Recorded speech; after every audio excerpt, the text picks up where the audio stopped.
Today we will be evolving the High Rollers dice core into an actual game. The major difference that we're doing now is that instead of counting all the dice as one total, you're going to treat each dice as an individual.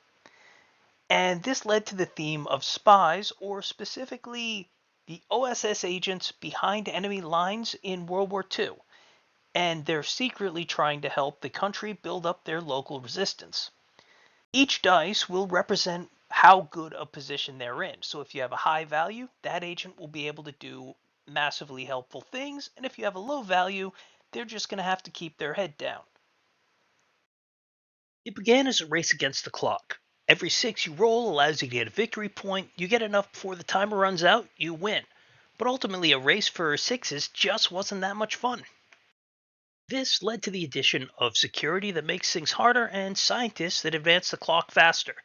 Multiple sliders was really fun, but ultimately it was overcomplicated and it sucked.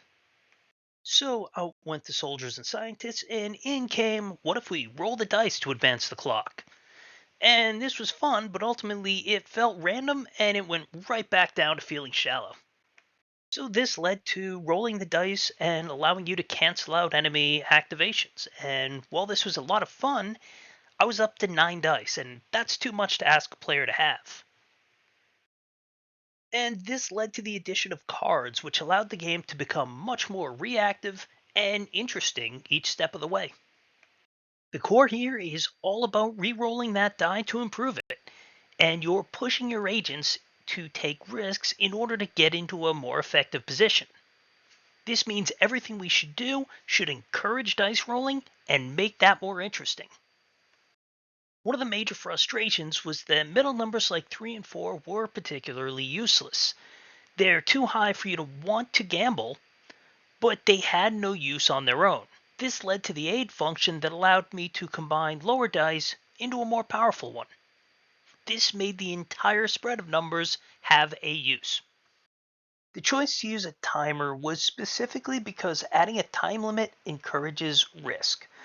And this is the major reason that horror games tend to either put a time limit on you or put you into a chase situation. It's all on what can you do with the limited time you have to think. And this was modified to be more dynamic and interactive by allowing you to see this is what the enemy plan is and how can I counter it. This adds a lot more strategic depth and changes the way you think about your turn. Keep in mind, it was 4 days of iteration that ended up bringing me to cards, and cards really offered the best of all worlds. It allowed the play to move fast, it gave you an active opposition that you couldn't predict, and it led to some interesting decisions. That is where we leave off this game, still being developed. Next week we will go through the final polish, finishing off the game. But what do you think so far?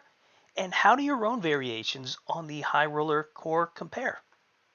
Thank you for watching, and see you next time.